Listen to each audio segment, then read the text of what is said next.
Hi everyone, this is Anam. Welcome to PhD jobs and admission. So आज के इस video में हम एनटीए पीएचडी एंट्रेंस टेस्ट जिसके अंदर DU, JNU, BHU and BBAU सारी यूनिवर्सिटीज कवर्ड है। तो इन सारी यूनिवर्सिटीज के यहाँ पर हम प्रीवियस ईयर क्वेश्चंस डिस्कस कर रहे हैं ऑन रिसर्च मेथोडोलॉजी। सो मैंने हर एक क्वेश्चंस को डिटेल में एक्सप्लेन कर रखा है, आपको किस टॉपिक से कहाँ से क्वेश्चंस पूछे जाने के चांसेस है और किस टॉपिक से आपको कितने क्वेश्चंस पूछे जाते हैं और इम्पोर्टेंट क्वेश्चंस जो है आपको किस तरीके से सॉल्व करना है। जो ये क्वेश्चन मैंने आज के इस वीडियो में डिस्कस करे, सारे क्वेश्चंस आपको काफी सारी यूनिवर्सिटीज में भी काफी बार रिपीट हुए हैं और ये चारों भी यूनिवर्सिटीज के प्रीवियस ईयर क्वेश्चंस है। तो आपको हर एक क्वेश्चंस को अच्छी तरीके से देख लेना है, हर एक क्वेश्चंस को आपको मार्क कर लेना है। उसी के साथ साथ जैसे कि आप स्क्रीन पर देख रहे हो, for your paper 1 and for your paper 2 हम आपको कंप्लीट स्टडी मटेरियल प्रोवाइड करते हैं जिसके हम 100% गारंटी देते हैं। स्टडी मटेरियल विद गारंटीड आपको मिलेगा। हमारे कोर्स से आपको 50% क्वेश्चंस एग्जामिनेशन में डायरेक्टली पूछे जाएंगे, यह हम आपको 100% गारंटी देते हैं। और उसी के साथ साथ जैसे कि मैं आपको बता दूं कि पेपर 1 आपका इस बारी ऑनलाइन, यानी पेपर 1 एंड 2 आपका ऑनलाइन होने वाला है इस बार आपका एंट्रेंस एग्जामिनेशन। इसीलिए हम आपको प्रिपरेशंस भी ऑनलाइन मोड में ही करवाते हैं जिससे कि आपकी प्रैक्टिस होते रहे। तो उसके लिए आपको स्क्रीन पर दिए गए नंबर पर हमें कांटेक्ट करना है या फिर आप डायरेक्टली हमारे ऐप के थ्रू भी स्टडी मटेरियल को एक्सेस कर सकते हैं। लिंक डिस्क्रिप्शन में एज वेल एज कमेंट में दी गई है हमारे ऐप की, आप डायरेक्टली वहां से भी एक्सेस कर सकते हो। So that's it and let's begin with the today's lecture. So जैसा कि आप स्क्रीन पर देख सकते हो, यहाँ पर पेपर 1 जो कि आपका रिसर्च मेथोडोलॉजी होता है, हर एक स्टूडेंट के लिए रिसर्च मेथोडोलॉजी जो है ये कॉमन होने वाला है। तो रिसर्च मेथोडोलॉजी के लिए जैसे कि आप स्क्रीन पर देख सकते हो, हम ये सब कंटेंट आपको प्रोवाइड कर रहे हैं जिसमें आपको वीडियो लेक्चर्स देखने मिलेंगे जो कि थ्योरी प्लस एमसीक्यूज दोनों वीडियो लेक्चर्स हैं। हम आपको यहाँ पर वीडियो लेक्चर्स के थ्रू आपके कॉन्सेप्ट्स को क्लियर करवाएंगे। देन मॉक टेस्ट, हर एक मॉक टेस्ट में 40 एमसीक्यूज है, उस तरीके से आपके मॉक टेस्ट में 400 एमसीक्यूज यहाँ पर आपकी प्रैक्टिस हो जाती है। देन नेक्स्ट नोट्स काफी इंपॉर्टेंट है, बहुत सिंपलेस्ट वे में हर एक पॉइंट्स को यहाँ पर मैंने एक्सप्लेन कर रखा है।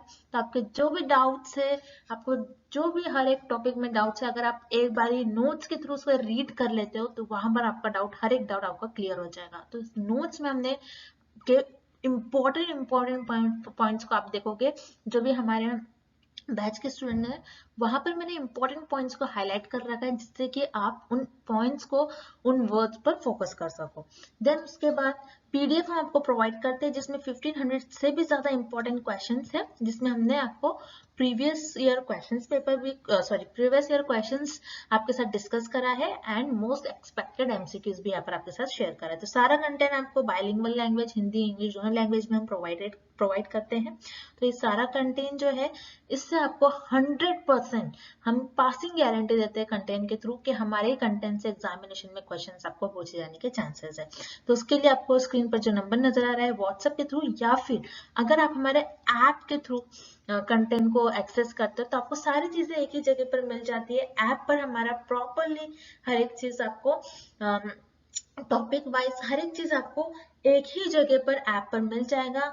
आपके पास एक्सेस होगा, आप जब भी चाहो वहां से आप रीड कर सकते हो। आपके सारा कंटेंट आपको एक ही जगह पर ऐप पर इजीली अवेलेबल होगा। तो ऐप के लिए लिंक भी हमने comment section as well as description box में आपके लिए लिंक प्रोवाइड कर रखी है हमारे ऐप पर, तो आप वहां से डायरेक्टली कंटेंट को एक्सेस करिए। जैसे कि आप स्क्रीन पर देख सकते हो, पेपर 2 का भी हम आपको स्टडी मटेरियल प्रोवाइड करते हैं जिसमें आपको full syllabus notes, MCQs plus previous year questions भी देखने मिलेंगे। इन सारे सब्जेक्ट्स पर हम आपको स्टडी मटेरियल प्रोवाइड कर रहे हैं। अगर इन सारे सब्जेक्ट्स के अलावा भी आपको कोई और सब्जेक्ट का स्टडी मटेरियल चाहिए तो आप मुझे कॉमेंट कर बता सकते हो। उस पेपर 2 के लिए भी आपको दिए गए स्क्रीन पर जो नंबर नजर आ रहा है, इस पर व्हाट्सएप के थ्रू आपको हमें कॉन्टेक्ट करना है। सो दैट्स इट, हम आज के सेशन को हम स्टार्ट करते हैं। First question, plagiarism in research is. इस क्वेश्चन में हमें फाइंड आउट करना है प्लेजरिज्म रिसर्च में क्या होता है। तो सबसे पहले आपको पता होना चाहिए प्लेजरिज्म होता क्या है। तो प्लेजरिज्म का मतलब होता है किसी और के वर्क को अपना वर्क बताना, उसे हम कहते हैं प्लेजरिज्म। किसी और के काम को, किसी और के रिसर्च को, किसी और के कंटेंट को अपना बताना, उसे हम कहते हैं प्लेजरिज्म। सो प्लेजरिज्म एक तरह की का आप कॉपी कर रहे हो, किसी और के वर्क का अपना बता रहे हो। सो ये जो रिसर्च में प्लेजरिज्म होता है, ये प्लेजरिज्म प्रैक्टिस रिसर्च में अनएथिकल होती है। अनएथिकल मतलब गलत होती है। दैट्स व्हाई आपका करेक्ट ऑप्शन हो जाएगा ऑप्शन ए, अनएथिकल, एथिकल तो नहीं होंगी, एथिकल का मतलब होता है सही तरीके से, और प्लेजरिज्म को हम रिसर्च में एक्सेप्ट भी नहीं करते। सो यहाँ पर आपको ऑप्शन बी और सी दोनों भी इनकरेक्ट हो जाएगा। सो प्लेजरिज्म जो होती है रिसर्च में आपकी वो अनएथिकल होती है। Okay, next question, questionnaire is a, इस क्वेश्चन में हमें फाइंड आउट करना है कि क्वेश्चनेयर क्या होता है। क्या क्वेश्चनेयर रिसर्च मेथड होता है, कोई मेजरमेंट टेक्निक होती है, या फिर कोई डेटा कलेक्शन टूल होता है, या डेटा एनालिसिस टेक्निक होती है, हमें ये फाइंड आउट करना है। सो क्वेश्चनेयर क्या होता है आपको पहले ये पता होना चाहिए। क्वेश्चनेयर एक लिस्ट ऑफ क्वेश्चन होते हैं, लिस्ट ऑफ क्वेश्चंस होते हैं, उसमें सारे क्वेश्चंस आपको गिवन होते हैं और आपको उन क्वेश्चंस को रिस्पॉन्ड करना होता है। सो रिसर्चर एक क्वेश्चनेयर होता है जिसमें एक लिस्ट होती है, उस लिस्ट में सारे क्वेश्चंस रहते हैं, उस क्वेश्चन को रिस्पोंडेंट्स रिस्पॉन्ड करते हैं। सो उसके थ्रू रिसर्च अपने डेटा को कलेक्ट करते हैं। सो क्वेश्चनेयर जो होता है आपका, ये एक डेटा कलेक्शन टूल होता है। दैट्स व्हाई पर आपका करेक्ट ऑप्शन हो जाएगा option C. So data collection tool होता है क्वेश्चनेयर, जिसके हेल्प से आप और रिसर्चर अपने रिसर्च में डेटा को कलेक्ट करते हैं। ये कोई रिसर्च मेथड नहीं होता है, ना ही आप इसको मेजर कर सकते हो। सो ऑप्शन ए और बी दोनों इनकरेक्ट हो जाएगा। Then option D data analysis technique. अब आपके पास क्वेश्चनर में डेटा नहीं होता, आप उसको एनालाइज नहीं करते हो। सो यहाँ पर आपका ऑप्शन डी भी इनकरेक्ट हो जाएगा। सो क्वेश्चनर क्या होता है, एक बारी हम फिर से देख लेते हैं। क्वेश्चनर आपका एक लिस्ट ऑफ क्वेश्चंस होती है, जिसको रिसर्चर रिस्पोंडेंट को देते हैं और रिस्पोंडेंट उनका रिस्पॉन्स देते हैं, और उसके थ्रू रिसर्चर अपने रिसर्च में डेटा कलेक्ट करते हैं। So questionnaire is a tool for data collection. तो यहाँ पर आपका ऑप्शन सी करेक्ट हो जाएगा। Next, the selection of a research problem will depend on, इस क्वेश्चन में हमें फाइंड आउट करना है कि रिसर्च में आप जब आपका रिसर्च प्रॉब्लम सिलेक्ट करते हो तो वो किस चीजों पर डिपेंड होना चाहिए। अब रिसर्च प्रॉब्लम क्या होती है, तो रिसर्च प्रॉब्लम वो प्रॉब्लम होती है जिस पर आप रिसर्च कर रहे हो, जैसे कोई डिसीज हो जाएगी, किसी आप एनिमल्स के ऊपर स्टडी कर रहे हो, या फिर कोई थिंग्स के ऊपर स्टडी कर रहे हो, सो आपकी रिसर्च प्रॉब्लम हो जाएंगे। सो रिसर्च प्रॉब्लम आपकी कैसी होनी चाहिए, जिसमें आपको इंटरेस्ट हो एंड आप उसमें एक्सपर्ट हो। अगर आपको कोई सब्जेक्ट में इंटरेस्ट होगा तभी तो आप रिसर्च कर पाओगे, क्योंकि रिसर्च का आपका ड्यूरेशन मिनिमम 3 इयर्स होता है और मैक्सिमम 6 इयर्स होता है। तो रिसर्च आपका कोई 1-2 महीने का काम नहीं होता, इसलिए आपको ऐसा टॉपिक और ऐसी प्रॉब्लम चूज करना होता है जिसमें आपको इंटरेस्ट हो और उसमें आप थोड़े बहुत एक्सपर्ट होने चाहिए। Then option B data availability, मतलब आप जो भी आपका प्रॉब्लम है, आपको ऐसा प्रॉब्लम चूज करना चाहिए जिस पर थोड़ा बहुत डेटा अवेलेबल हो। एंड रिलेवेंस, रिलेवेंस मतलब आप जो भी प्रॉब्लम पर रिसर्च कर रहे हो, उस प्रॉब्लम पर आपके जो भी रिजल्ट्स आएंगे, वो रिजल्ट्स आपके सोसाइटी के लिए बेनिफिशियल होना चाहिए, उसका कुछ ना कुछ बेनिफिट्स होना चाहिए, उसको ऐसी प्रॉब्लम जिसका रिजल्ट से आप उसको प्रैक्टिकल लाइफ में अप्लाई कर सकते हो, आपकी वैसी प्रॉब्लम होनी चाहिए। सो यहाँ पर आपका ऑप्शन ए और बी दोनों भी करेक्ट हो जाएगा। Then option C ethics, ethics मतलब आपकी जो रिसर्च प्रॉब्लम है उसमें आपको एथिकल वे से आपके रिसर्च प्रॉब्लम को सॉल्व करनी चाहिए। जैसे मान लीजिए आप किसी एनिमल्स पर स्टडी कर रहे हैं, सो एनिमल्स को हर्ट करे भी विदाउट हर्टिंग देम, उनको हर्ट किए बिना आपको रिसर्च परफॉर्म करनी होती है, सो हमें रिसर्च प्रॉब्लम आपको चूज करना होता है, तो उसे हम कहते हैं एथिक्स। सो आपकी जो रिसर्च प्रॉब्लम आप चूज करोगे, सिलेक्ट करोगे, उसमें आपको इंटरेस्ट होना चाहिए, आपको एक्सपर्ट होना चाहिए, देन उस प्रॉब्लम पर डेटा अवेलेबल होना चाहिए, वो जो आप प्रॉब्लम चूज करें वो रिलेवेंस होना चाहिए, उसका कुछ ना कुछ बेनिफिट होना चाहिए, एंड वो एथिकल होनी चाहिए। सो यहाँ पर आपके तीनों भी ऑप्शन करेक्ट हो जाएंगे। दैट्स व्हाई आपका करेक्ट ऑप्शन हो जाएगा option D, all of the above. Next, the sampling technique in which every element of the population has an equal non-zero probability of being selected in a sample is called, इस question में हमें find out करना है ऐसी sampling technique जिसमें population में से हर एक मेंबर्स के सिलेक्ट होने का चांस इक्वल हो और नॉन जीरो प्रोबेबिलिटी हो और पॉपुलेशन में से सैंपल के सिलेक्ट होने का, सो वो कौन सी सैम्पलिंग टेक्निक होगी, हमें ये फाइंड आउट करना है। तो ऐसी सैम्पलिंग टेक्निक जिसमें पॉपुलेशन में से हर एक मेंबर के सिलेक्ट होने का चांस इक्वल हो और नॉन जीरो प्रोबेबिलिटी हो, उसे हम कहते हैं प्रोबेबिलिटी सैम्पलिंग। सो आपको ये याद रखना है, प्रोबेबिलिटी सैम्पलिंग जिसे हम सिंपल रैंडम सैम्पलिंग भी कहते हैं, रैंडम सैम्पलिंग भी कहते हैं, जिसमें आप पॉपुलेशन में से मेंबर्स को रैंडमली सिलेक्ट करते हो। जैसे कि इस फिगर में आप देख सकते हो, ये हमारी जो है ये पॉपुलेशन है, बिकॉज इसमें हर एक एज ग्रुप के लोग हैं, हर एक जेंडर के लोग हैं, मेन है, वीमेन है, चिल्ड्रन है, हर एक एज ग्रुप के लोग प्रेजेंट है। अब मैं इस पॉपुलेशन में से क्या करूंगी, रैंडमली लोगों को सिलेक्ट कर लूंगी। सो रैंडमली अगर मैं लोगों को सिलेक्ट करती हूँ सो हर एक लोगों का सिलेक्ट होने का चांस इक्वल हो जाएगा। पहले मैंने इन लोगों को सिलेक्ट कर लिया, फिर मैं बाद में क्या करूंगी, वापस रैंडमली सिलेक्ट कर लूंगी। सो हर एक मेंबर्स के सिलेक्ट होने का चांस इक्वल होगा और कुछ ना कुछ मेंबर्स सिलेक्ट होंगे। ऐसा नहीं होगा कि ऐसा कोई मेंबर्स जिसका सिलेक्ट होने का चांस ही नहीं हो, जिसका 0 चांस हो। सो ऐसे मेंबर्स जिनका ऐसी पॉपुलेशन जिसमें हर एक मेंबर्स का सिलेक्ट होने का चांस इक्वल हो और हर एक मेंबर्स का चांस नॉन जीरो है, मतलब वो मेंबर्स सिलेक्ट होना ही है। सो उसे हम कहते हैं प्रोबेबिलिटी सैंपलिंग, जिसे हम रैंडम सैंपलिंग भी कहते हैं। अब रिमेनिंग ऑप्शन भी हम देख लेते हैं। Option B convenience sampling, option C purposive sampling and option D is quota sampling.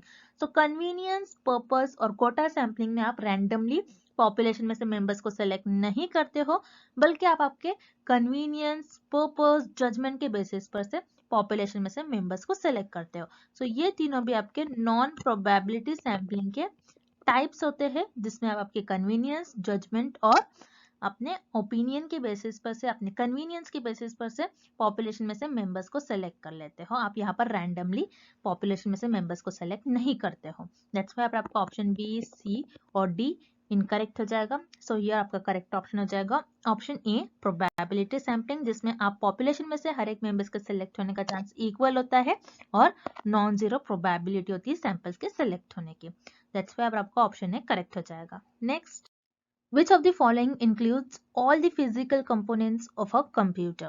इस क्वेश्चन में हमें फाइंड आउट करना है कि ऐसा कौन सा ऑप्शन है जो कंप्यूटर का फिजिकल कंपोनेंट है। फिजिकल कंपोनेंट मतलब क्या होता है, जिसको आप टच कर सकते हो। सो ऐसा कंपोनेंट कंप्यूटर का जो फिजिकल होता है उसे हम कहते हैं हार्डवेयर। हार्डवेयर क्या होता है, जैसे आपके माउस, कीबोर्ड, स्क्रीन और सीपीयू। सो ये सारे चीजों को आप टच कर सकते हो, सो उन्हें हम कहते हैं हार्डवेयर। दैट्स व्हाई आपका ऑप्शन ए करेक्ट हो जाएगा। Then option B malware. Malware क्या होते हैं, जैसे आपके कंप्यूटर में जो वायरसेस होते हैं, जो भी वायरस होता है आपके कंप्यूटर में, उन्हें हम कहते हैं मालवेयर। तो ये फिजिकल कंपोनेंट नहीं हो जाएगा आपके कंप्यूटर का, सो यहाँ पर आपका ऑप्शन बी इनकरेक्ट है। Then option C software. Software क्या होता है, जो भी प्रोग्राम्स आपके कंप्यूटर में रन होते हैं उन्हें हम कहते हैं सॉफ्टवेयर। सॉफ्टवेयर भी ये फिजिकल कंपोनेंट नहीं है कंप्यूटर का, सो यहाँ पर आपका ऑप्शन सी भी इनकरेक्ट हो जाएगा। Then option D UPS. UPS क्या होता है, आपको पहले तो यूपीएस का फुल फॉर्म पता होना चाहिए। यूपीएस का भी फुल फॉर्म आ सकता है एग्जाम में, आपको ये याद रखना है। यूपीएस का फुल फॉर्म होता है uninterruptible पावर सप्लाई। यूपीएस का फुल फॉर्म होता है अनइंटरप्टेबल पावर सप्लाई। सो ये आपके कंप्यूटर को पावर सप्लाई करता है। जैसे इनकेस लाइट चले गई आपकी, सो अगर लाइट चले जाती है सो कंप्यूटर ऑटोमेटिकली बंद हो जाता है। सो ऐसा ना हो इसलिए यूपीएस जो पावर सप्लाई करता है आपके कंप्यूटर को, ये लगाया जाता है, जिसकी हेल्प से अगर आपकी लाइट चले जाती है सो ये आपके कंप्यूटर को पावर सप्लाई करता है। सो यूपीएस ये भी आपके फिजिकल कंपोनेंट में नहीं आता है कंप्यूटर के। दैट्स व्हाई आपका ऑप्शन डी भी इनकरेक्ट हो जाएगा। सो ऐसा कंपोनेंट जो कंप्यूटर का फिजिकल कंपोनेंट है उसे हम कहते हैं हार्डवेयर। सो यहाँ पर आपका ऑप्शन ए करेक्ट हो जाएगा। Next, probability distribution of a statistic is called. इस क्वेश्चन में हमें फाइंड आउट करना है कि प्रोबेबिलिटी डिस्ट्रीब्यूशन स्टैटिस्टिक का उसे हम क्या कहते हैं। स्टैटिस्टिक का प्रोबेबिलिटी डिस्ट्रीब्यूशन को हम क्या कहेंगे। स्टैटिस्टिक क्या होता है कि आपके जो सैंपल्स होते हैं, सैंपल से मिलने वाली इंफॉर्मेशन, सैंपल से मिलने वाली वैल्यूज को हम कहते हैं स्टैटिस्टिक। अब probability distribution of a statistic, इसको हम क्या कहते हैं, ये हम एक एग्जाम्पल के थ्रू समझेंगे। मान लीजिए आपकी एक पॉपुलेशन है, आपकी पॉपुलेशन में बहुत सारे मेंबर्स है, समझ लो हंड्रेड्स में आपकी पॉपुलेशन में मेंबर्स हैं। अब इस पॉपुलेशन में से मैंने क्या कर लिया, सैंपल अपने सेलेक्ट कर लिया। मैंने एक ग्रुप सेलेक्ट कर लिया जिसमें 10 पीपल है, 10 मेंबर्स है और इनका मैंने वेट मेजर किया। सो इन 10 पर्सन का एवरेज वेट आ रहा है x1 बार। उसी तरीके से फिर से मैंने एक और सैंपल सेलेक्ट कर लिया 10 लोगों का, इसका मुझे एवरेज वेट मिल रहा है x2 बार। उसी तरीके से एक और सैंपल मैंने सेलेक्ट कर लिया, मुझे इन 10 लोगों का एवरेज वेट मिल रहा है x3 बार। सो ऐसे मैंने 10 लोगों का 3 ग्रुप सेलेक्ट कर लिया और उनका मैंने एवरेज वेट निकाल लिया।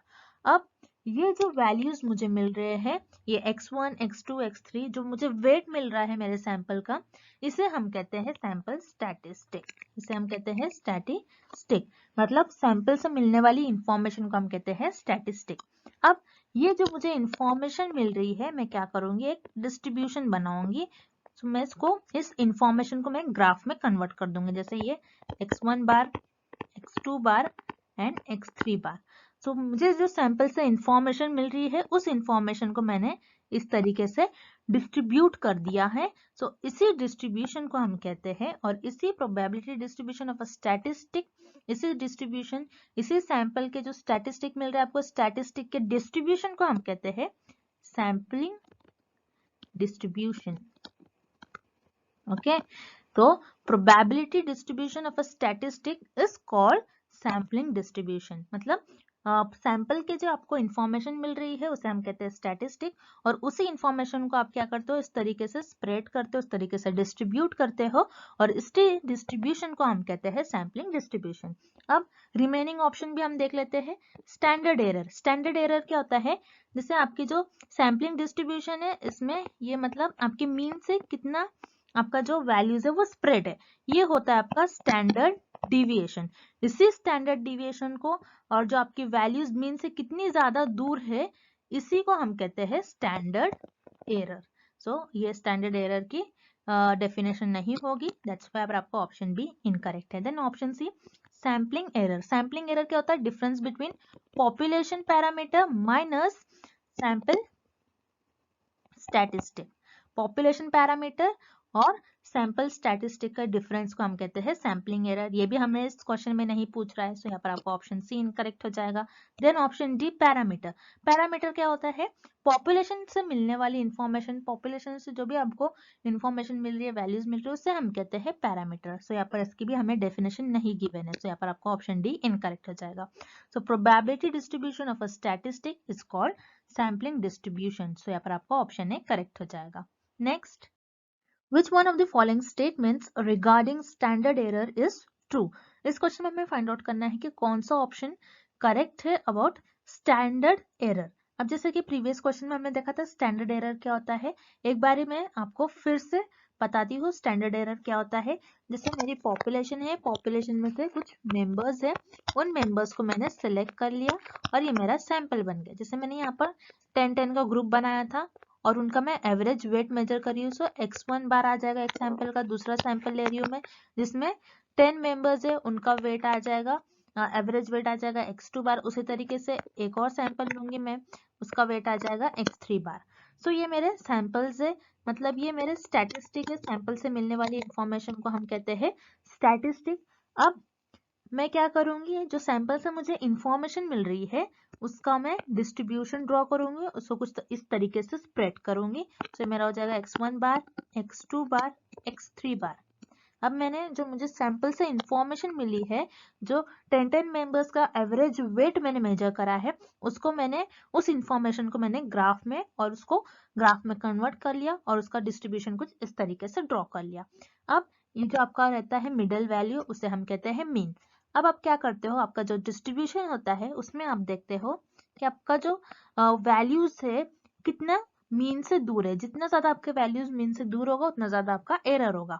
अब जितना ज्यादा आपका जो ये वैल्यू स्प्रेड है मीन से, जितना ज्यादा आपकी ये वैल्यू स्प्रेड है मीन से, इनको हम कहते हैं स्टैंडर्ड डिविएशन, और इसी स्टैंडर्ड डिविएशन को हम कहते हैं स्टैंडर्ड एरर। इसी को हम स्टैंडर्ड एरर भी कहते हैं। अब स्टैंडर्ड एरर के बारे में हमें कुछ ऑप्शंस गिवन है, हमें फाइंड आउट करना है कि कौन सा ऑप्शन ट्रू है अबाउट स्टैंडर्ड एरर। अब वन बाय वन हम ऑप्शंस देखते हैं। पहले हम ऑप्शन बी देखेंगे, इट इज ऑलवेज 0। आप जब भी आप कुछ चीजों को मेजर करते हो, कुछ रीडिंग निकालते हो, जब आप कुछ प्रैक्टिकल परफॉर्म करते हो, तो कुछ ना कुछ आपको एरर मिलता है। ऐसा नहीं कि आपको पूरे एग्जैक्ट रिजल्ट कभी नहीं मिलते, आपके जो रिजल्ट आते हैं उसमें कुछ ना कुछ एरर होता है। आपके जो स्टैंडर्ड एरर होगा वो 0 कभी नहीं होगा। यहाँ पर आपका ऑप्शन बी इनकरेक्ट हो जाएगा। उसी तरीके से option C, it is always negative. आपका जो एरर होता है वो कभी नेगेटिव नहीं होगा। यहाँ पर आपको ऑप्शन सी भी इनकरेक्ट हो जाएगा। देन ऑप्शन है, इट इज ऑलवेज 1। आपका एरर सिर्फ 1 हो ऐसा नहीं कह सकते हम, 1 से ज्यादा भी हो सकता है। वन हमेशा ऑलवेज वन हो ऐसा तो नहीं होता है एरर, सो यहाँ पर आपको ऑप्शन ए भी इनकरेक्ट हो जाएगा।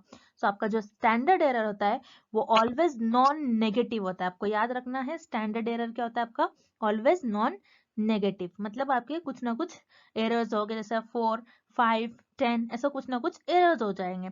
हमेशा एक भी नहीं रहेगा, ना जीरो तो होता ही नहीं है और नेगेटिव भी नहीं होता है। So for this question, option D here is the right answer. It is always non-negative. Next, scores of a sample are distributed as 468378396. The mean is.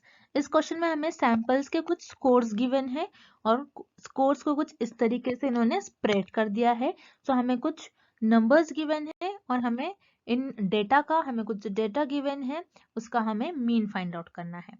अब आपको मीन का फॉर्मूला याद होना चाहिए। मीन का फॉर्मूला होता है submission of xi upon n।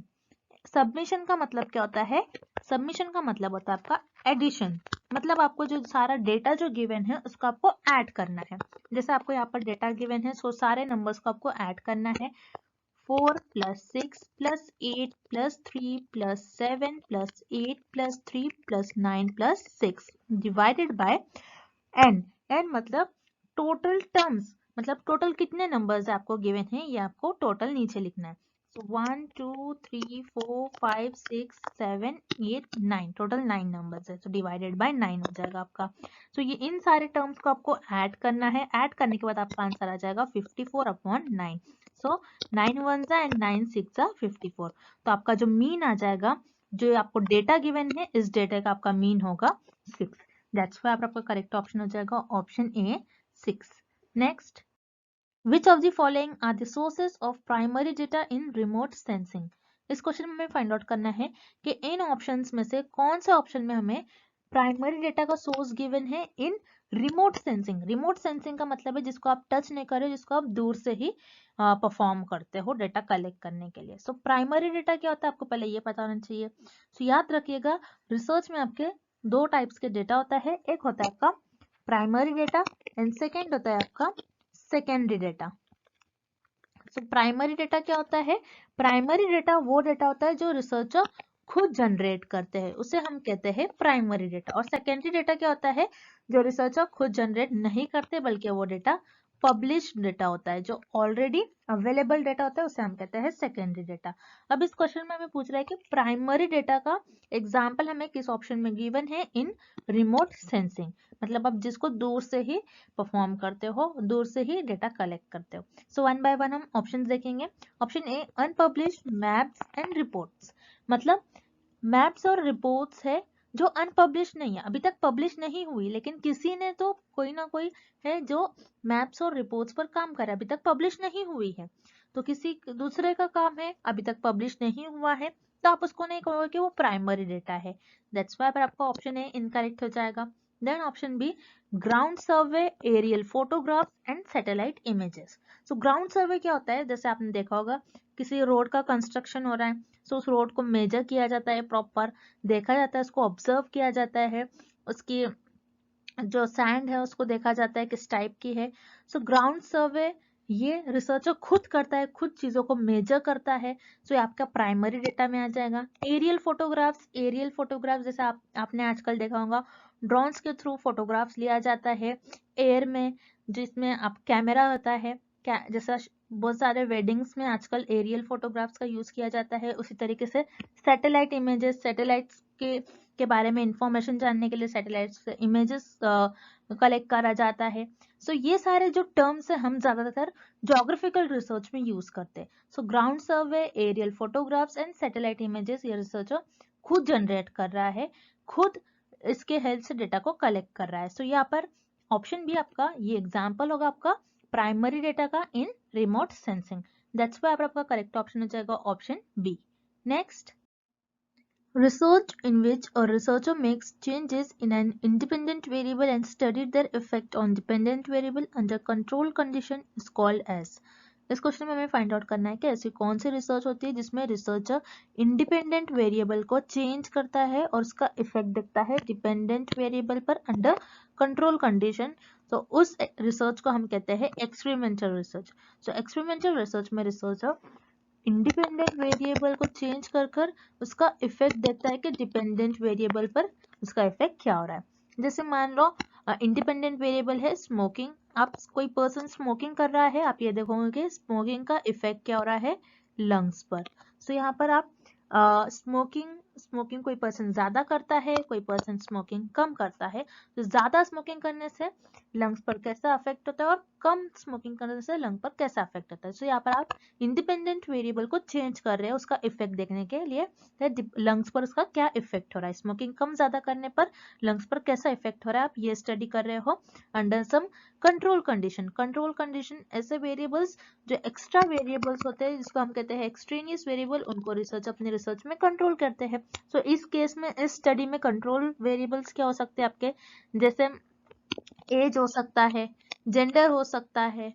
सो इन सारे चीजों को आप क्या करोगे, रिसर्च अपने रिसर्च में कंट्रोल करते हैं और रिसर्चर सिर्फ और सिर्फ इंडिपेंडेंट वेरिएबल जो कि स्मोकिंग होता है, इस केस में हमारी स्टडी में हमने स्मोकिंग लिया है, स्मोकिंग का इफेक्ट देखेंगे लंग्स पर के स्मोकिंग का इफेक्ट हम कम ज्यादा कर रहे हैं, स्मोकिंग की क्वांटिटी हम कम ज्यादा कर रहे हैं, इंडिपेंडेंट वेरिएबल को हम यहाँ पर चेंज कर रहे हैं, चेंज करने पर डिपेंडेंट वेरिएबल पर कैसा अफेक्ट हो रहा है। सो ये स्टडी करते हैं हम एक्सपेरिमेंटल रिसर्च में, दैट्स व्हाई आपका ऑप्शन ए करेक्ट हो जाएगा।